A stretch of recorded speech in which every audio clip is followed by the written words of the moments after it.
Bonjour à tous et bienvenue sur cette nouvelle vidéo de la chaîne Think Holistic. Aujourd'hui, je voulais parler un peu plus du bouddhisme, notamment et plus particulièrement du bouddhisme Theravada, hein, et de faire un petit peu des parallèles par rapport à tout ce qui a pu être dit autour de ce modèle des 8 circuits. Et je voulais commencer par vous conseiller vraiment la lecture d'un livre qui s'appelle donc L'enseignement du Bouddha de Valpola Raoula. C'est un tout petit livre en fait. Ça fait longtemps que je l'ai. Et en fait, on n'a pas besoin de grand chose entre guillemets pour comprendre l'essentiel de cette spiritualité bouddhiste et notamment donc, du courant Theravada. Donc Theravada, c'est, on pourrait dire, une forme d'orthodoxie bouddhiste, c'est-à-dire qui se focalise essentiellement sur et uniquement les discours et textes du Bouddha. Et il n'y a pas d'autres rajouts entre guillemets. Voilà, il y a une forme c'est très épuré en fait. Voilà, c'est très épuré. Donc entre guillemets par opposition au bouddhisme dit Mahayana qu'on retrouve notamment, bien, tout particulièrement au Tibet, mais je pense aussi au Japon et d'autres pays que je n'ai pas en tête. Mais et donc du coup dans le bouddhisme Mahayana, il y a le fond reste le même entre guillemets, c'est-à-dire qu'ils sont d'accord sur le fond et notamment les 4 nobles vérités dont on parlera, mais il y a des choses qui sont rajoutées en plus, on va dire des choses un peu plus ésotériques. Voilà, je suis pas du tout spécialiste du bouddhisme Mahayana, mais j'imagine que il y a, voilà, je sais que dans le bouddhisme tibétain, il y a cette notion de bodhisattva. Bon, je crois qu'il y a aussi des déités, des choses comme ça. Bon, c'est un peu plus presque. Je pense qu'après c'est un côté un peu plus animiste par certains côtés, si je veux pas dire trop de bêtises. Mais voilà. En tout cas, voilà, l'idée c'est que dans le bouddhisme Theravada, il se focalise essentiellement sur les écrits, enfin les paroles plutôt du Bouddha qui ont été retranscrites. Voilà, c'est vraiment ça. Donc ce petit livre, il est vraiment extraordinaire parce qu'il est extrêmement condensé, mais très facile à lire aussi et tout est décrit quoi, plus ou moins en détail. Donc c'est vraiment très intéressant. Il y a aussi la voie du non-attachement de V.R. Dhiravamsa. Il y en a écrit aussi un deuxième, je crois que c'est la pratique de l'attention juste, je sais plus exactement. Mais c'est pareil aussi, hein, c'est vraiment très intéressant. Voilà, je vous recommande en lecture. Ça, vous savez, ça c'est typiquement des livres, exactement comme le Tao Te Ching ou même le Yi King, pour donner des exemples comme ça. C'est des livres, en fait, on les lit une fois, mais il faut presque y revenir dessus. Il faut les relire. Pourquoi? Parce qu'en fait, il y a tellement de profondeur derrière les mots, et puis on parle de choses premièrement, nous sont étrangères, c'est-à-dire que on ne vit pas dans une société avec cette spiritualité-là, avec cette approche, en tout cas, on va dire spirituelle. Et forcément, c'est très compliqué pour nous parce que il faut qu'on déconstruise un certain nombre de choses. Voilà, puis en plus, on va être amené à faire des comparaisons entre ce qu'on connaît et ce qui est dit là-bas. Bon, et tout ça pour dire que effectivement, et ça vaut aussi pour nombre de lectures d'ailleurs. Hein. Il faut prendre le temps parfois de relire certains textes ou certains passages en fait. Et vous allez voir qu'en fait, parfois, ben on a une perception différente des choses. Ou plutôt, on dit, tiens, voilà, effectivement, à l'époque, j'avais pas perçu ça comme ça. Parce qu'effectivement, entre-temps, il s'est passé des choses. Il y a eu du vécu, il y a eu de l'expérimentation, voilà. Et dans le bouddhisme Theravada, effectivement, il y a une partie étude et discussion entre eux sur le sur les enseignements du Bouddha, hein. Donc du coup, ils ont, il y a une partie un petit peu intellectuelle par rapport à ça, hein, quand même, hein. Même si c'est que à l'oral, mais c'est une étude philosophique et psychologique dans le sens de compréhension des états mentaux, quoi. Hein, en essayant de comprendre en fait ce que le Bouddha disait et enseignait, parce que c'est un peu ça en fait qu'il fait dans son livre Valpola Raoula. Voilà. Le bouddhisme Theravada, c'est ça, c'est focalisé sur les enseignements du Bouddha, donc c'est très très épuré. Et il y a donc 4 nobles vérités, d'accord? La première, c'est dukkha. Donc dukkha que nous on associe à la souffrance, mais en fait, c'est plus compliqué que ça, entre guillemets. La souffrance est un résultat de ce qu'est dukkha. Et dukkha est en lien en fait avec donc les 5 agrégats qui nous composent. Donc j'ai pas la liste sous les yeux des 5 agrégats, mais il y a à la fois la matière, ce qu'ils appellent le mental. Alors ils ont des mots spécifiques, hein. Moi je suis pas du tout un spécialiste du Pali, mais ils ont des mots spécifiques. Voilà, le mental, la partie qui serait plus proche des créations mentales, également les sensations, voilà, bon. C'est ce qui nous compose. Et ce qui nous compose, si on s'y attache trop, eh bien, ça nous amène à à des formes de souffrance. De même que tout ce qui est manifesté, tout ce qui existe autour de nous est dans un état d'impermanence, c'est-à-dire que tout change, tout évolue constamment. Et donc s'attacher aux choses, s'attacher à ce qui va changer, eh bien, ça va être une source de souffrance. Vous voyez, ça part en fait au départ d'une constatation, d'une observation en fait. C'est pas mal, c'est pas bien, c'est une constatation. Il n'y a pas de rejet en fait de tout ça. Il n'y a pas de rejet du corps, il n'y a pas de rejet du plaisir, il n'y a pas de des rejets des créations mentales. Enfin, il n'y a pas de rejet. C'est simplement une constatation. Ok? Donc ça, c'est voilà, c'est la première noble vérité. C'est dukkha. Donc ce qu'est la souffrance. Et donc l'apparition de la souffrance, alors c'est plutôt la seconde noble vérité, c'est effectivement tout ce qui va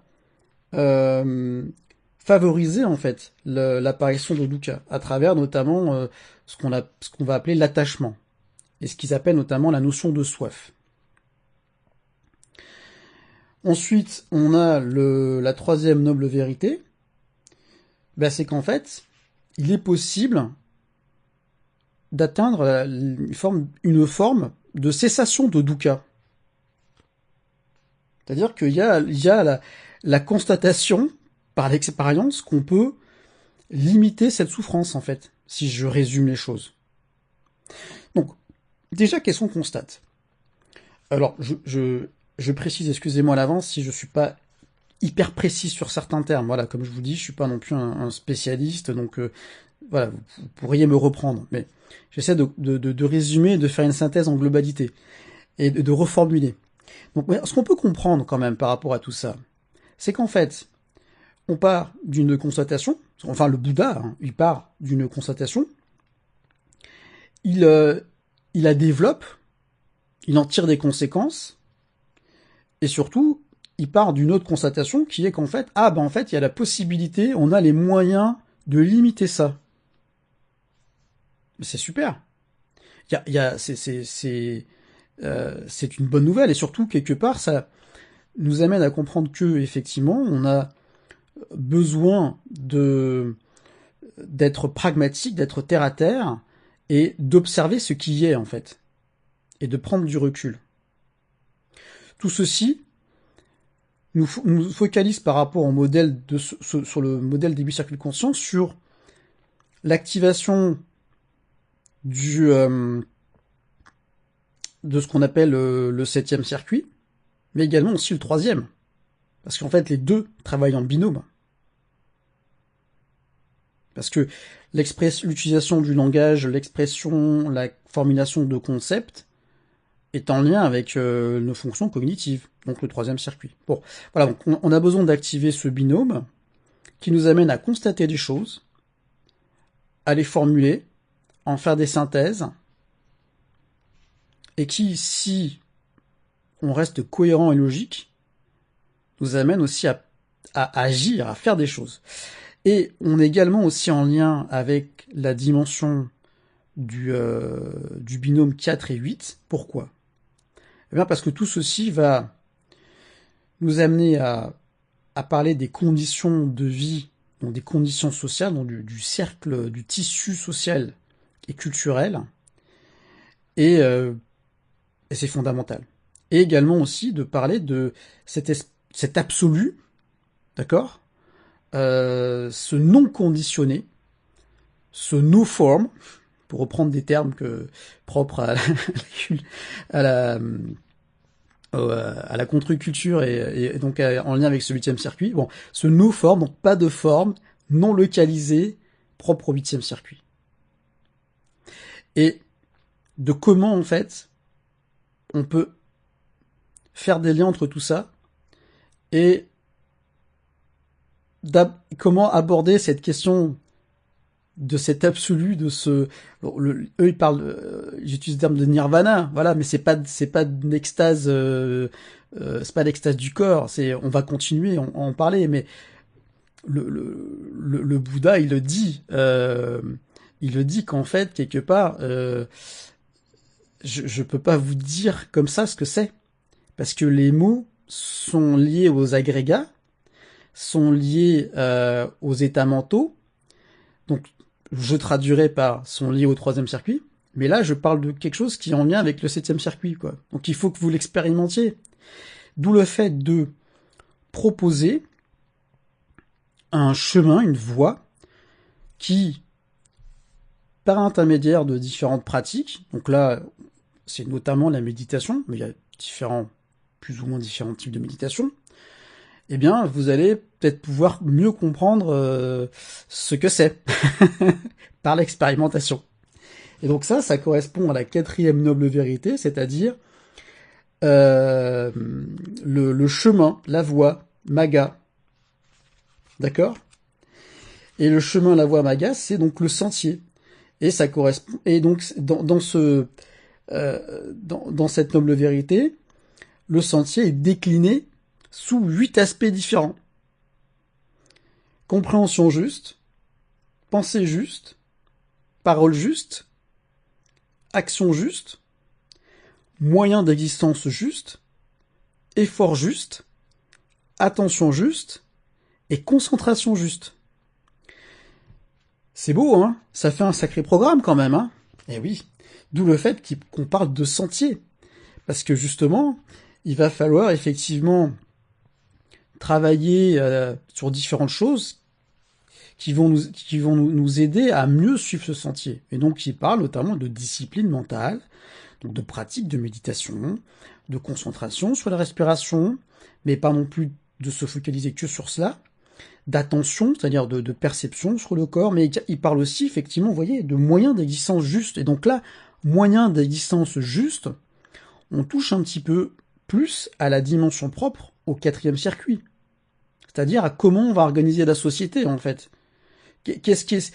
Quelle éthique on va suivre et mettre en place pour favoriser, en fait, le fait de suivre ce chemin. Donc, partant de là, on comprend qu'en fait, ce travail, c'est un vrai yoga intérieur, mais surtout la finalité, dans un premier temps de tout cela, c'est la cessation de la souffrance. C'est-à-dire se sentir mieux, tout simplement. Et là, pour moi, je refais des parallèles par rapport à ce modèle des 8 circuits de conscience, ou plutôt par rapport à l'objectif de quoi? De rééquilibrer nos circuits pour, dans un premier temps, se sentir mieux. À la fois se sentir en santé, se sentir équilibré en termes émotionnels, et également, du coup, avoir des conditions propices à l'apparition des états mentaux nécessaires à la compréhension de cet absolu, entre guillemets. Donc d'arriver à un état de quoi? D'équanimité, c'est-à-dire de une meilleure neutralité émotionnelle, sans dire encore une fois que les émotions sont mauvaises, attention, mais une meilleure équanimité émotionnelle, un équilibre qui nous permet de nous sentir en paix, en fait. En paix avec nous-mêmes, en paix avec les autres, voilà. Et cette paix, elle va passer par la compréhension globale. La compréhension globale de la relativisation d'un certain nombre d'aspects. Que ce soit les émotions, que ce soit les désirs, et que ce soit l'acquisition de biens matériels, en fait. Donc, quelque part, l'attachement, c'est ça. L'attachement, c'est effectivement, j'aime cette chose-là, mais en même temps, je ne vais pas trop m'attacher à cette chose parce que elle peut disparaître, elle peut changer, et surtout, je l'aime, en fait, quelque part, je l'aime sous certains aspects, en fait. Vous voyez, est-ce que j'aime véritablement cette chose? Ou plutôt, j'aime la représentation que je m'en fais. Vous voyez un petit peu là toute la démarche? C'est pas qu'une démarche, c'est en partie une démarche intellectuelle parce que nous avons la pensée juste qui est citée. Mais c'est pas que ça en fait. C'est pas que ça, c'est une prise de recul et une espèce de compréhension en globalité de ce qui se passe. Et quand je dis globalité, c'est vraiment ce côté holistique. Holistique, c'est ça, c'est la totalité en fait. Là, le que tu peux sentir, pour moi, il est holistique en soi, hein, parce qu'il intègre il forme un tout cohérent, en plus avec l'archétype du 8 et la boucle, voilà, l'exemple est magnifique. Il forme un tout cohérent qui intègre le travail et la prise en compte des différents éléments qui nous constituent, dont la partie sociale en fait, et le groupe. Et donc voilà, dans le bouddhisme, et donc le bouddhisme Theravada, le Bouddha a donné des conseils sur comment on pourrait effectivement organiser la société pour favoriser le suivi de cet octuple sentier. Et en fait, pourquoi on se focalise autant sur ces textes et qu'on parle autant du bouddhisme comme ça?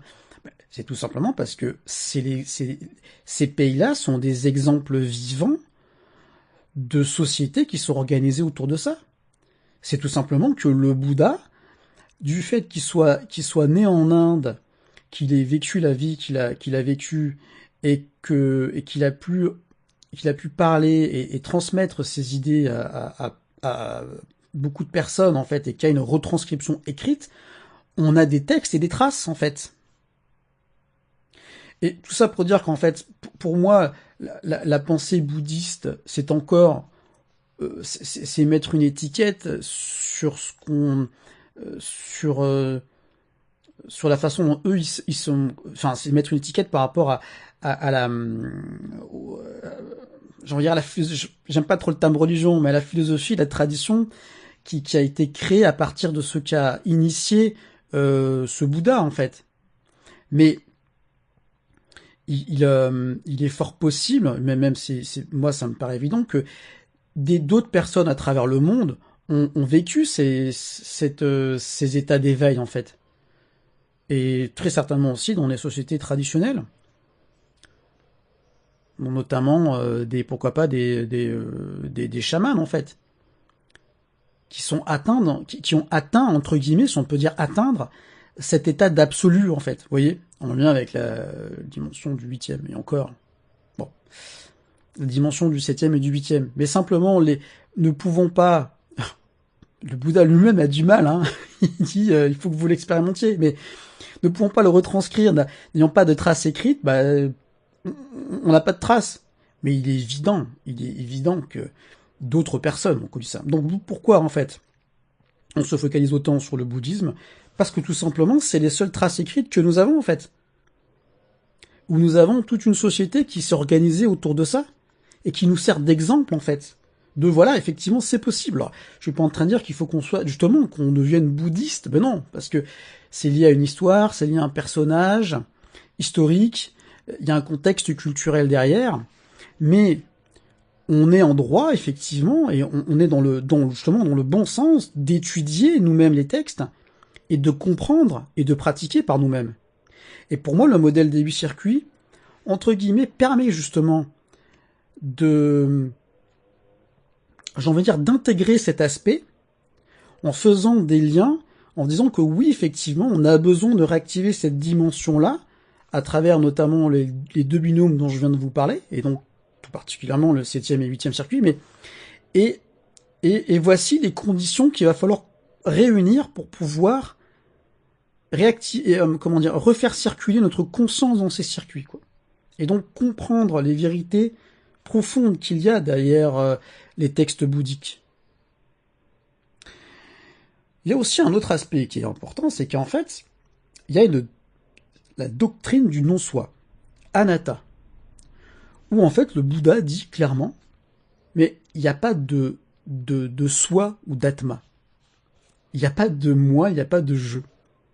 Toujours en rapport par rapport à l'absolu, au nirvana. Ça n'existe pas, il dit. Et là, du coup, vous pourriez me dire, mais c'est contradictoire avec tout ce dont on a parlé dans les différentes vidéos sur quid de la psychologie des profondeurs avec Jung. Qu'est-ce que je fais tout ça, quoi? Est-ce que du coup je pratique plus d'énergétique? Je veux dire, tout ça en fait n'existe pas. C'est ce qui s'appelle 2 vérités qui semblent contradictoires et qui sont vraies toutes les 2. Parce qu'elles sont vraies selon certaines conditions. Et c'est pour ça que je vais vous parler du bouddhisme dans cette vidéo. Parce que justement, cette vérité-là nous perturbe, et c'est bien, parce que ça fait sens. C'est exactement comme quand vous méditez sur des koans zen, et qu'au bout d'un moment, vous avez l'impression que votre no form, il n'y a plus de pensée. C'est le vide mental. Et bien c'est ça en fait. L'idée c'est qu'effectivement le Bouddha, à travers cette explication autour du fait qu'il n'y a pas de soi, il n'y a pas d'atma, il n'y a pas de moi, il n'y a pas de je, il n'y a pas d'ego, il serait presque à dire qu'il n'y a pas d'âme dans le sens comme on l'entend. C'est en fait exprimer que, fondamentalement parlant, l'absolu, c'est autre chose. On ne peut pas le dire avec les mots. Mais ça ne veut pas dire que, relativement parlant, le fait qu'il y ait un soi, le fait qu'il y ait un moi, le fait que tout ce dont on parle dans la psychologie des profondeurs de Jung n'existe pas. Ils existent sous les conditions propres j'ai envie de dire, faisons parallèle avec les 8 circuits, sous les conditions propres de certains circuits. Et donc de certains aspects qui sont en nous. Ce qu'il faut comprendre dans tout ça, c'est pas un rejet.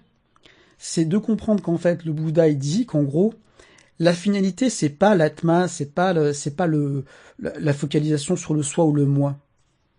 La finalité, c'est encore autre chose. Mais je peux pas vous le dire, parce que les mots sont eux-mêmes conditionnés, c'est-à-dire qu'ils sont eux-mêmes dans un agrégat. Et là, cet absolu, il est en dehors de l'agrégat, il est non manifesté. Donc ce que je peux vous donner, par contre, les gars, ça fait marrer. Les gars, si vous voulez, je peux vous dire comment faire. Je vous donne une petite feuille de route. Je vous dis, en gros, comment on peut organiser la société avec les moines, des conditions de vie éthique et des choses peut-être à faire et à ne pas faire, à pas favoriser pour maintenir un état harmonieux et favoriser des conditions de suivi du chemin que je vous propose. Mais après, ce que je vous dis, c'est ne me croyez pas, hein. Expérimentez par vous-même et suivez ce sentier, puis vous verrez. Peut-être que j'ai tort sur certaines choses, ou peut-être pas, voilà. Et en gros, c'est ça. C'est une façon de résumer l'enseignement du Bouddha comme ça. Bon, ça me fait rire. Mais il faut aussi être un peu dans la légèreté, c'est important, quoi.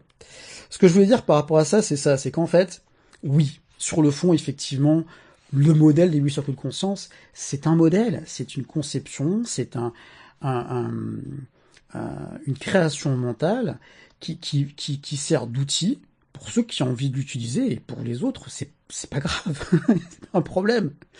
Mais ce que je veux dire par là surtout, c'est que euh, je pense qu'effectivement, on a besoin de cette pensée holistique, dans le sens où on a besoin aussi d'outils pour réguler les autres aspects qui sont en nous, et on a besoin de... Je veux dire, il faut pas qu'on renie complètement les apports de la science, les apports de notre technologie, le progrès donc en lien avec tout ça, la culture, la musique, qu'est-ce que je... Enfin, il y a plein de choses, quoi. Je veux dire, tout ce que nous, les êtres humains, on est capable de créer, vous voyez, en termes de diversité et de partage aussi. Bon, voilà, je pense, il faut pas renier tout ça. Je pense qu'il faut surtout intégrer ça dans un espèce de méga système, en fait. Et c'est exactement l'idée avec ce modèle des 8 circuits de conscience, quoi. En fait, c'est ça, hein, fondamentalement. Et les vérités exprimées à travers la tradition bouddhiste, c'est effectivement cette idée d'absolu qui est impermanent, qui n'est pas conditionné, qu'on ne peut pas exprimer par les mots. Mais on retrouve effectivement cette même approche euh, transcendantale, ou plus ou moins mystique, à travers le taoïsme aussi, hein, complètement. Hein, ou comme il dit Lao Tzu, le, le, le sens qu'on veut exprimer, c'est pas le sens éternel en fait. C'est pas ce qui est immuable. Voilà. Et là, du coup, en parlant de tout ça, on touche vraiment à l'aspect, au cœur de la dimension que nous on appelle du 7e circuit. Qu'il a, entre guillemets, il a une porte d'entrée pour la circulation de notre conscience dans le 8e circuit. Et quelque part, on a besoin aussi de matérialiser ça, de trouver une façon d'exprimer ça, cette forme de, de, de, de créativité qui vient de l'impermanence dans la société et le groupe, donc dans la dimension propre au 4e circuit. Et là où on a, nous, occidentaux, on est dans un état de presque de souffrance permanent en fait, hein, vis-à-vis de tout ça, c'est que notre société n'est pas du tout, mais du tout, dans cette démarche-là, bien au contraire. Alors qu'est-ce qui se passe dans ces sociétés bouddhistes? Eh bien, vous avez c'est pas une caste en fait, il y a les moines. Alors l'ordre des moines en fait, tout le monde peut devenir moine. D'ailleurs, je pense que dans certains pays, ça fait presque partie d'un tout le monde devient moine à un moment de sa vie. Voilà. Je pense pas qu'il y ait d'obligation. C'est possible après, bon. Mais en tout cas, il n'y a pas d'obligation de durée, mais tout le monde le devient, et surtout, les moines en fait, ils ont des obligations sociales en fait à respecter. Ils vont pratiquer certains rites, voilà. Ils vont, je pense qu'il y a des conseils aussi qui sont donnés pour les gens. Voilà, ils vont parler, tenir des discours. Ce sont oui, des sages entre guillemets. Vous voyez ce que je veux dire? Mais ils sont pas tournés vers l'acquisition de biens matériels. Déjà, premier aspect des choses. Et surtout, la société les nourrit en fait. Ok, donc ils ont pas besoin de dépenser d'énergie pour trouver leur propre subsistance, leur propre nourriture. Donc voilà, déjà euh, il y a quand même une structure sociale qui s'organise autour de ça. Et surtout aussi tout le pouvoir politique, que ce soit des militaires, que ce soit et même la royauté. Là, je parle par exemple notamment de la Thaïlande. Même la royauté, en fait, le roi. Alors je sais pas pour le nouveau roi en Thaïlande, parce que bon, c'est un peu compliqué avec lui, mais en tout cas, son père, mais je pense que oui, le nouveau roi le fait aussi, hein, parce que c'est structurel dans leur société. C'est-à-dire qu'en fait, ils font, donc même le roi a fait un wai, c'est-à-dire un salut. Vous savez, c'est des mains jointes au niveau du cœur, mais il y a différents types de why en fait selon la personne en fait que vous rencontrez. Et donc il fait un why du plus profond respect envers tous les moines. bouddhiste. Symboliquement, ça veut dire quoi? Ça veut dire que le pouvoir, entre guillemets, suprême matériel, c'est-à-dire le roi, il reconnaît qu'en fait, en faisant ça, ce wai-là, il reconnaît qu'en fait, le pouvoir spirituel représenté par le moine est au-dessus, entre guillemets, du pouvoir matériel. C'est un message d'une profondeur puissante. Et je pense, j'avais fait des textes là-dessus et je m'étais penché sur cette question il y a longtemps. Je pense que dans les traditions indo-européennes, il y a une forme de tripartition de la société où le pouvoir spirituel est, entre guillemets, au-dessus du pouvoir matériel. Mais tout ça marche seulement si ce pouvoir, entre guillemets, ce groupe, j'aime pas le terme caste, mais ce groupe spirituel a comme philosophie une philosophie non matérielle, en fait. C'est-à-dire non tournée vers l'acquisition de pouvoir et d'acquisition de biens matériels. Ce qui rejoint un petit peu ce qui se rejoint. Et là, comme ça, vous avez une société qui est plus en harmonie. Donc, du coup, on a ces exemples qui existent et qui nous montrent que c'est possible, en fait. Et que nous, en fait, on est dans un état de souffrance permanent, mais permanent dans cette société. Pourquoi? Parce qu'en fait, on le sait, on le sent en nous. Le pouvoir est tourné vers, justement, l'acquisition et uniquement du bien matériel. Et même le pouvoir spirituel. Il est tourné vers l'acquisition du pouvoir, en fait, le pouvoir spirituel. Alors qu'en fait, justement, voilà, j'ai en train de dire pouvoir spirituel. Il ne devrait même pas avoir de pouvoir spirituel, en fait. C'est pas un pouvoir, en fait. C'est une philosophie non matérielle, en fait. Et encore, je sais pas comment l'exprimer autrement, quoi. Mais ce que je veux dire, c'est qu'il faut que ce soit tourné vers l'acquisition, vers le suivi de ce chemin. Donc là, notamment l'octuple sentier. Mais l'octuple sentier rejoint aussi ce qu'Alain Grobon avait proposé dans son site Vers un sens de la vie à travers l'acquisition des 8 qualités majeures. Simplement, il s'est focalisé sur d'autres aspects. Donc, je vous invite à voir la vidéo par rapport à ça, mais voilà, mais ça complète en fait. Je veux dire, c'est pas du tout. Et encore, on est sur comment dire, une octave quoi, avec un 8 et pareil avec le modèle des 8 circuits de conscience. Tout ça se complète. C'est juste que quelque part, on se focalise sur d'autres choses en fait. Voilà. Mais pour revenir aux conditions de vie de la société. En fait, ce qui se passe, c'est que du coup, alors je vois que là j'ai dépassé le temps que je me fixe d'habitude, mais bon, c'est pas grave, la vidéo sera trop longue. Bon, écoutez, c'est comme ça. Ce que je veux dire par là, c'est que donc on est en état de souffrance dans ces sociétés qui en fait ne fait rien pour favoriser un bien-être, même de base pour les gens. Une société qui vit sous perfusion constamment et à tous les niveaux, hein, vraiment. Hein. Donc quelque chose qui est maintenu artificiellement, qui n'est pas en harmonie avec les principes de vie. Et qui produit de la souffrance et qui nous amène à être nous-mêmes dans des états d'errance, en fait. Et c'est là où, justement, on peut, sans qu'on se rende compte, tomber sur des textes ou des concepts, ou même parfois des gens qui sont pas forcément de mauvaise foi, mais qui pensant nous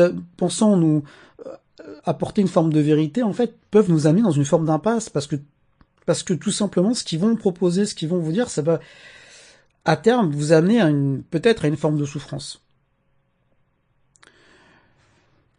Tous les concepts dont j'ai déjà parlé dans mes 3 vidéos là que j'ai faites sur la fausse lumière, que ce soit donc de maître ascensionné, de lumière, de KD 3D, de bas astral, de haut astral. Bon, qu'est-ce que j'oublie? Le fait de sortir du mental aussi, ça, des choses qu'on a vu plein de fois. Sortir du mental. Mais le bouddhisme, en tout cas dans tous les textes du bouddhisme, même par rapport au texte, il n'y a pas il y a pas de notion de sortir du mental, il n'y a pas de notion de bas ou de haut astral. Tout cela, ou de lumière, vous voyez ce que je veux dire. Le Bouddha ne dit jamais que l'absolu, ne parle jamais d'absolu en termes de lumière. Mais pas du tout, hein. Et encore moins la notion d'auto-vibratoire. Tout cela vient de certains textes, hein, qui sont assez récents. En termes d'historicité, hein, je veux dire, hein, par rapport aux textes bouddhiques, hein. Pour moi, ils sont récents, je veux dire. La théosophie, je sais plus, je crois que c'est milieu du XXe, si je dis pas de bêtises, et même un peu plus. Il y a les canalisations de rats matériel,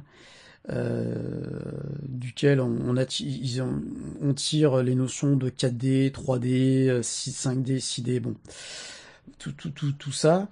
Bref, tout ça pour vous dire que ça, c'est récent, en fait. Tout ça est excessivement récent. Et tout ça, surtout, n'est pas sourcé. La théosophie, Blavatsky, elle dit qu'elle tirait ses enseignements de maîtres tibétains, mais les Mahatmas, si je me trompe pas, mais en fait, on sait pas. C'est pas sourcé. Et pareil pour la canalisation, si je prends en fait le principe, si je prends en considération ce qu'il dit, c'est-à-dire que il peut y avoir des êtres de basse densité qui parasitent un petit peu, qui nous parasitent un petit peu, quoi. Du coup, moi j'ai envie de dire, mais alors, qu'est-ce qui me prouve que toi, en tant que personne qui canalise, tu n'es pas parasité par un être de basse densité qui t'envoie des messages? Je sais pas, moi je pose la question, hein. C'est pas que je fais pas mon parano, mais on a le droit de se poser la question quand même. Donc, et du coup, d'où ça vient en fait? Vous voyez, et là c'est la problématique que j'ai déjà abordée dans d'autres vidéos, c'est attention quand on commence à rentrer dans le domaine de l'invisible, attention, attention de comment on l'aborde en fait, et comment on le contacte. Pourquoi on fait référence au chamanisme principalement par rapport au monde invisible? Mais c'est par rapport au recul qu'on en a, en fait. C'est ça, hein. Je sais pas, c'est des centaines d'années de pratique. Plus ou moins. Et donc, du coup, quand Michael Lerner, il a, entre guillemets, ça a été justement un des premiers à redécouvrir cette pratique de changement d'état de conscience au tambour, il a suivi, entre guillemets, ce qui était, la façon dont pratiquaient certains peuples en fait. Et il a expérimenté, et il a fait des rencontres d'ailleurs avec des êtres en forme d'ombre, des planeurs justement, je crois qu'il appelait ça comme ça. Il en parle dans son livre La Voix du chaman, quand il avait pris de l'ayahuasca. Et bon, c'était un peu bizarre comme rencontre, quoi. On pourrait se demander si justement ces ombres, ces planeurs, c'était pas des esprits du monde du milieu, plus justement, voilà. En tout cas, pour moi, effectivement, peut-être que la notion de haut astral et de bas astral, pour moi, on serait encore dans le monde du milieu. C'est-à-dire dans le monde conditionné, en fait. Avec toutes les problématiques qu'il y a. Tout ça pour vous dire, en fait, que justement, en tout cas, toutes ces choses-là ne sont pas sourcées. Si elles vous apportent du bien, si elles vous font, si elles font en sorte que vous vous sentez mieux, ben mais très bien, dans ce cas-là. Encore une fois, je suis pas dans un rejet, en fait. Si quelqu'un écoute cette vidéo et me dit, mais oh, en fait, c'est juste qu'il l'a pas compris, il l'a pas expérimenté et tout, il a le droit, il ou elle a le droit de le penser. Il n'y a aucun problème. Il n'y a aucun problème. Et si un jour, vraiment, par l'expérience, je me rends compte que j'avais tort, bon, ben écoutez, si cette chaîne vidéo existe encore, je vous assure que je ferai une vidéo. Vraiment, hein, parce que moi, c'est pas moi, c'est cette démarche implique de se remettre en question. Voilà, c'est tout. Mais encore une fois, les éléments dont je parle sont sourcés en fait. Là, je vous parle de textes, de livres. Le livre, vous pouvez l'acheter, vous pouvez le lire par vous-même et vous faire votre propre avis. Et sûrement compléter plein de choses, parce que j'ai pas tout dit, bien entendu. Il y a beaucoup de choses à dire. Et quand je parle de tout ça, je parle aussi à travers mon propre filtre. Vous voyez? Voilà. En tout cas, effectivement, pour revenir à la société, et c'est là notre gros challenge, et c'est là en fait qui crée une fragilité en nous, quoi, une impossibilité, une difficulté presque à être vraiment dans un état de bien-être, quoi. C'est le plus gros challenge qu'on a, c'est par rapport à ça. Et c'est par rapport à toutes les notions qui touchent à la société, c'est-à-dire à la fois, bien entendu, l'acquisition de biens matériels et bien entendu, le fait de pouvoir manger et le fait de pouvoir d'avoir de l'argent, en fait, hein, pour vivre et payer nos factures. Et en plus, toute cette tradition, on dirait oui, c'est bien beau, mais voilà, on a des enfants, on a une maison, on a des impôts, des taxes à payer, vous voyez ce que je veux dire? Donc, l'idée, c'est d'arriver à une forme de souplesse par rapport à ça. L'idée, c'est d'arriver à favoriser et justement nous focaliser sur les choses sur lesquelles on peut agir et à éviter de tomber dans des simplifications et dans des rejets, en fait. Et bien entendu, on ne peut pas changer la société dans laquelle on est. Mais est-ce qu'il faudrait vraiment la changer comme ça, en fait? J'en sais rien. J'ai pas la prétention en fait. J'ai pas la prétention de changer de changer la société, en fait. Je pense qu'il ne faut pas l'avoir. Par contre, réfléchir ensemble, proposer des solutions, parce que pour moi le modèle du cercle de croissance c'est comme une forme de solution, c'est-à-dire c'est exactement l'allégorie qu'utilise le Bouddha à un moment, c'est il dit la voie c'est, si vous voulez, c'est un radeau que vous empruntez pour traverser une rivière, en fait. C'est tout. C'est-à-dire c'est vraiment un outil, quoi.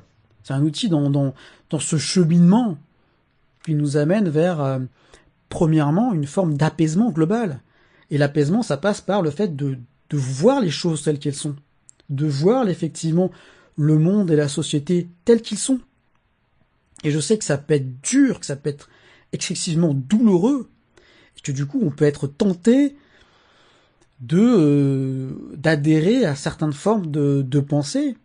Mais simplement, disons que je dirais, oui, franchement, ok, mais pousser un petit peu les concepts et aller jusqu'au bout, quoi.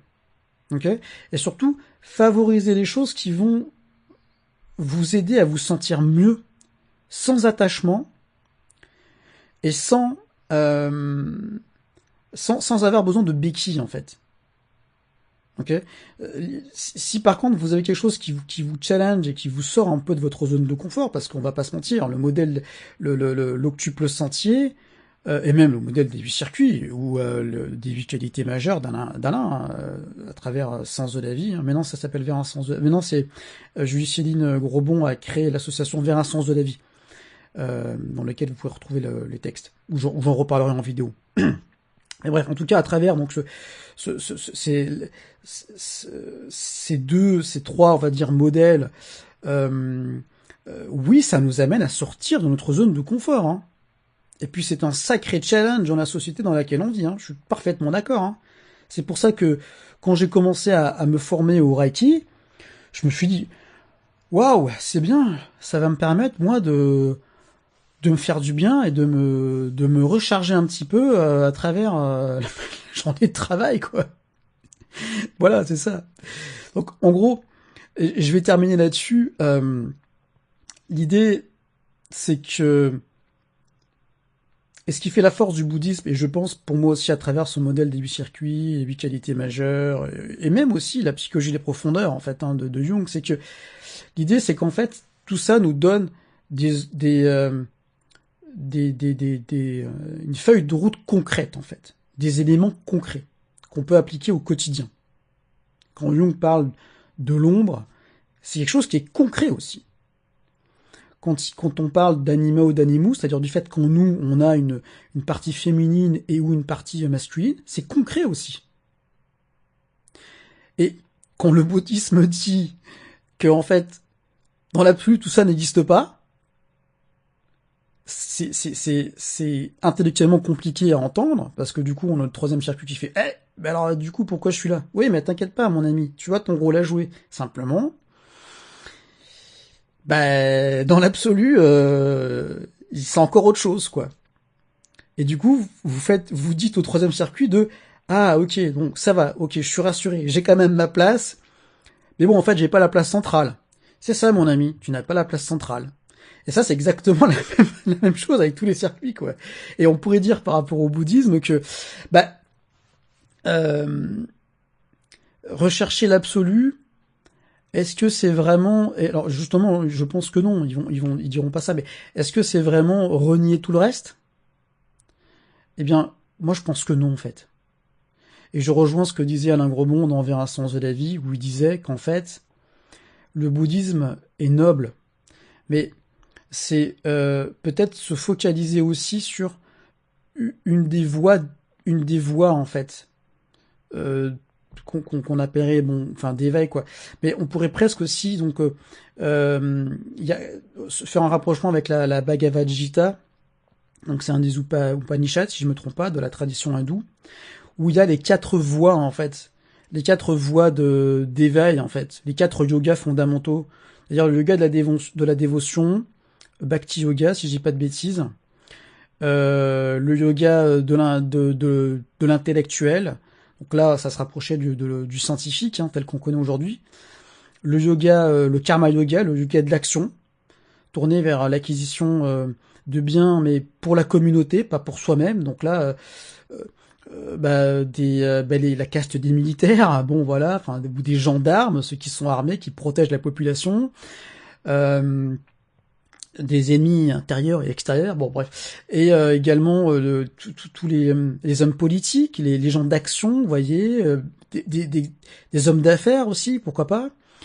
Tout ça, ça rejoint en fait le karma, donc le karma yoga, le yoga de l'action, donc on vient complètement avec la dimension du deuxième circuit, quoi, deuxième, sixième en gros, et également aussi la voie du renonçant, donc vraiment de l'ermite, quoi. Mais donc là, qui se rapprochait du mode de vie des bouddhistes, des moines bouddhistes, pardon, dans les pays bouddhistes. Mais il y a aussi une chose, en fait, qu'il faut prendre en considération. C'est que cette tradition bouddhiste s'est développée, principalement, dans des pays où il n'y a pas de problème alimentaire comme chez nous. Enfin, moi, ce que je veux dire, c'est que c'est des pays tropicaux, quand même, hein. Bon, en tout cas, pour le bouddhisme Theravada, ou plutôt subtropicaux, c'est l'Asie du Sud-Est. Et mais dans ces pays tropicaux, c'est pas très compliqué, hein, l'acquisition de, enfin, je veux dire, vous trouvez à manger facilement, quoi. C'est pas un problème, hein. Ils ont jamais trop connu la famine. Mais quid des pays où on a 4 saisons comme nous, en fait. Et je parle notamment par rapport au fait de l'alimentation au sens large. Alors je sais qu'au Tibet, du coup, ils consomment du lait de yak, si je me trompe pas. Donc là, ça veut dire que on n'est pas dans un régime alimentaire purement vegan. Pour autant, je suis tellement d'accord avec les véganes qu'on ne peut pas faire vivre des animaux ou des êtres vivants dans des conditions pareilles, quoi. C'est inacceptable. C'est inacceptable. Et vis-à-vis de ça, je comprends, mais je suis d'accord avec eux de refuser de consommer de la viande ou de n'importe quelle source qui vient de ça. Et ça, on a un vrai souci dans notre société par rapport à ça, hein, dans notre société occidentale. Mais vous savez, l'élevage en batterie, il existe aussi en Asie, hein, en fait, hein, malheureusement. Hein. Donc c'est tout ça pour vous dire que cette réflexion est globale, en fait. Elle est globale parce qu'elle touche tous ces aspects, avec une considération éthique qui est fondamentale, mais aussi une considération biologique, en lien avec une forme de saisonnalité aussi, et des conditions environnementales. Et donc il faut pouvoir se poser des questions avec une forme de souplesse, et cette pensée globale, pour moi justement, le modèle nous permet justement de la prendre en compte. C'est-à-dire qu'effectivement, il faut qu'il y ait de l'éthique, il faut qu'il y ait de la morale, on peut pas faire souffrir comme ça des êtres vivants. C'est inacceptable, c'est barbare de faire ça. Et encore barbare, on pourrait parler d'origine du mot. Enfin bon, c'est une façon de parler. Oui, enfin bon, c'est barbare de faire ça. Et ça implique des problèmes de santé.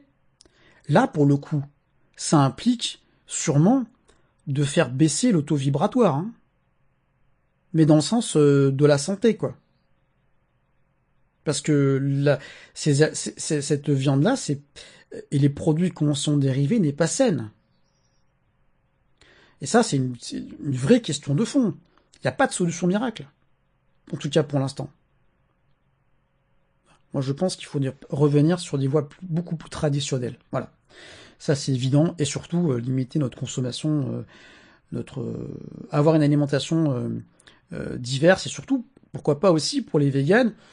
Alors, moi, j'adhère complètement à leur philosophie par éthique et morale de fond. Ça, c'est clair et net. Et aussi, mais par contre, c'est dommage de pas consommer, par exemple, du poisson. Dans ces cas-là, garder au moins la consommation de petits poissons gras, comme des sardines. Parce que on a besoin, notre corps a besoin de trouver des nutriments qui sont autrement plus difficiles à assimiler par le corps, donc la biodisponibilité est nettement plus faible à travers le règne végétal. Alors je sais qu'il y a des compléments alimentaires et tout, mais bon, encore une fois, les compléments alimentaires, ça peut aussi poser d'autres formes de problèmes. Voilà, tout ça pour dire qu'effectivement, à mon avis, la solution passera, quand je parle de solution, je parle vraiment au sens large, hein, c'est you. Mais la solution passera par de trouver une pensée globale, quoi. De trouver des liens et de trouver une façon de mettre en lien des choses et de pas tomber dans du séparatisme ou du syncrétisme. L'idée, c'est pas de fusionner tout n'importe comment, c'est de faire du lien et de réfléchir sur le fond de certains aspects, en fait. Voilà, et là, ce que j'ai fait par rapport au bouddhisme, c'est j'ai réfléchi sur le fond. L'idée, c'est pas d'adhérer comme ça complètement à tout, parce que pour différentes raisons, quoi. Vous voyez ce que je veux dire? Parce qu'on pourrait me dire, Patrick, mais vous faites un petit peu du syncrétisme, là, vous fusionnez des choses comme ça qui n'ont aucun lien direct. Ben, non, parce qu'en fait, je dis pas qu'il faut les fusionner, je dis qu'il faut les étudier pour ce qu'elles ont d'intéressant et de bon à nous apprendre. À titre d'exemple. Mais on va pas reproduire exactement la même chose. Voilà. En tout cas, je pense pas, je sais pas en fait, mais c'est pas forcément l'idée dans un premier temps. Par contre, expérimenter et comprendre en fait ce que le bouddhisme nous apprend et le vivre et l'expérimenter en nous au quotidien, sans changer pour autant complètement notre mode de vie, parce que on va pas laisser tomber notre famille, voilà, ou nos enfants, enfin bref. Je veux dire, c'est que voilà, il faut trouver un juste milieu par rapport à ça. Et ce juste milieu passe uniquement par la prise en considération de tous ces différents aspects de notre globalité. Voilà. Et pour moi, donc du coup, le modèle des 8 circuits de conscience permet justement de faire ça. Et ça, rien que pour ça, pour moi en soi, c'est une très bonne nouvelle, quoi. En tout cas, je trouve une très bonne nouvelle. Voilà. Mais effectivement, pour finir là-dessus, parce que là, je vois que c'est trop long, enfin, je pense, c'est qu'effectivement, il va falloir entre guillemets, prendre en compte que cette notion par rapport au groupe, par rapport aux conditions sociales, est très problématique et qu'il faut éviter d'en oublier le bon sens et surtout de trop se focaliser sur des éléments qui peuvent nous amener à des sources de souffrance en fait. Parce que moi je sais, je l'ai expérimenté, je l'ai vu. Les gens qui cherchent trop la lumière, au bout d'un moment, il y a une forme presque de paranoïa qui s'installe. Excusez-moi, les termes sont forts, mais par rapport à tout ce qui est non lumineux ou la magie noire, voilà. Et je dis pas qu'il faut que la magie noire c'est pas une mauvaise chose. C'est que il faut pas être impacté par ça. C'est ça en fait. Il faut dépasser ça en fait. Vous voyez? L'idée de trop se focaliser sur ces choses-là, ça nous amène quelque part à être dans un état de souffrance, à être dans un état de déséquilibre.